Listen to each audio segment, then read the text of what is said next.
Sinabi ni Propeta Muhammad sallallahu alaihi wasallam, "Inna ad-dina yusr." Tunay na ang relihiyon ay madali.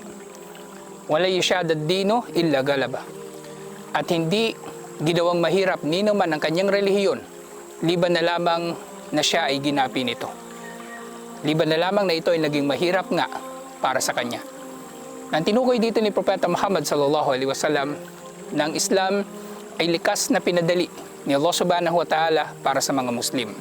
Katulad ng sinabi ni Allah subhanahu wa ta'ala, "Wa ma ja'ala alaykum fid dini min haraj," na hindi dinulot ni Allah subhanahu wa ta'ala na ang relihiyon na ito ay maging pahirap para sa sinumang Muslim.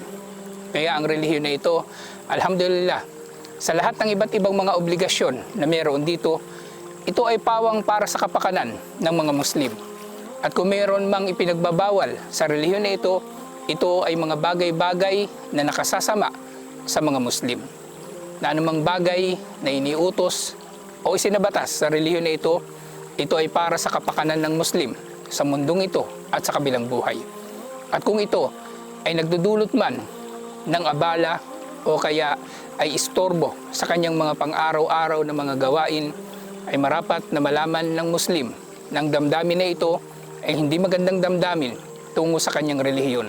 At kung siya ay nakararamdam ng ganito, ay dapat niyang tingnan ang kanyang antas ng pananampalataya dahil maaring siya ay nasa mapanganib na nakalagayan na siya ay nasa antas ng mababang pananampalataya na maaring babaliwalain na niya ang kanyang relihiyon o kaya ito ay kanyang tatalikuran.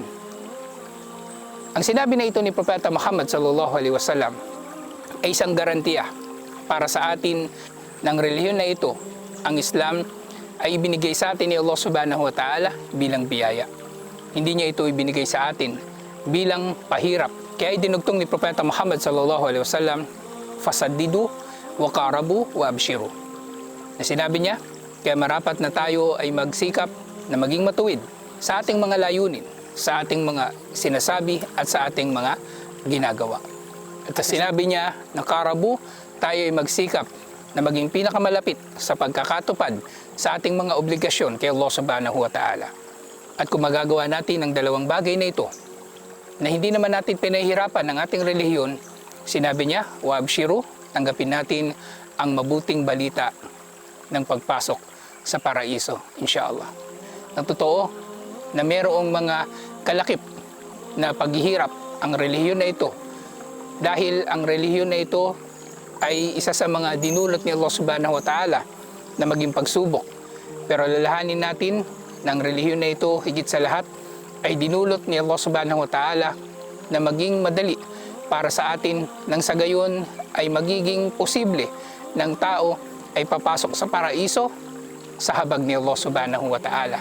At walang sino man ang maaring mga tuwiran na hindi niya naisagawa ang iba't ibang mga obligasyon niya tungo kay Allah subhanahu wa ta'ala, katulad ng sala, pag-aayuno at iba pa, dahil sa ito ay hindi niya nakayanan.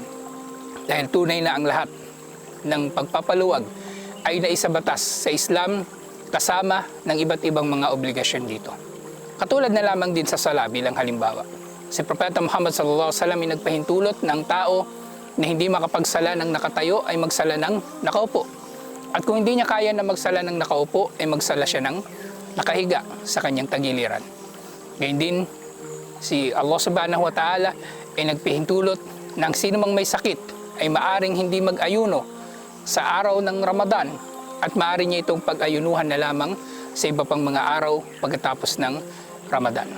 So napakabuti ng layunin sa mga pagsasabatas sa Islam na ito ay kumpleto at kasama rito ang iba't ibang mga malinaw na pagsasabatas sa kung paanong mapapadali ng Muslim ang kanyang mga gawaing pagsamba. Ang relihiyon ay madali.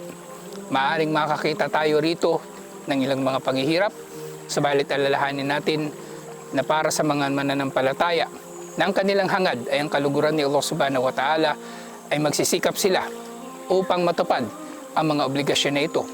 At nakikilala nila na ang relihiyon na ito ay pinadali ni Allah subhanahu wa ta'ala para sa atin at hindi bilang abala para sa mga Muslim.